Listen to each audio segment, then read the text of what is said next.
ሀገሪቱ ኬንታኪ ከምትባለው አንድ የአሜሪካ ግዛት በ9 እጥፍ ታንሳለች። በዓለም ፖለቲካ ያላት ተጽዕኖ ግን የትየለሌ ነው። ትልቅ ጦር ባትገነባም ተሰሚነቷ ግን ከሁሉም የላቀ ነው። ነገና አሻግረው በሚያዩ መሪዎቿ እጅ የምትገኘው ኳታር የትንሽ ትልቅ ሆናለች። ለዚህ ደግሞ መሪዋ አሚር ታሚም ቢን ሐሚድ አልታኒ የአንበሳውን ድርሻ ይወስዳሉ።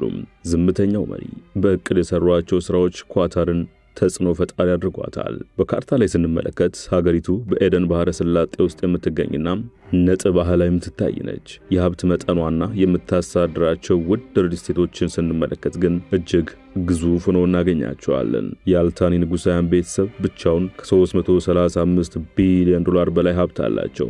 የቅንጦት ዕቃዎችን ከሚሸጠውና መቀመጫውን ለንደን ካደረገው ሄሮድ እስከ እቨንገሊስ ረዥሙ ሕንፃ ከሆነው ሻርድ ሁሉም የኳታር ንብረቶች ናቸው። ዘንድሮ አውሮፓ ቻምፒየንስ ሊግ አሸናፊው ነው። የፈረንሳይ እግር ኳስ ክለብ ፒኤስጂም የነሱ ነው።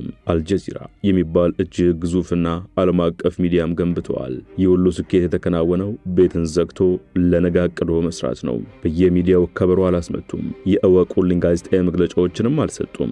በአረቡ ዓለም ታላቁን የዓለም ዋንጫ በማሰናዳትም ቀዳሚዋ ኳታር ነች። As it is said, wealth is power, and the Qatari royal family, also known as the Al Thani dynasty, is one of the richest. ሙሉ ታሪኩን በመሿለኪያ ቲዩብ ያገኙታል።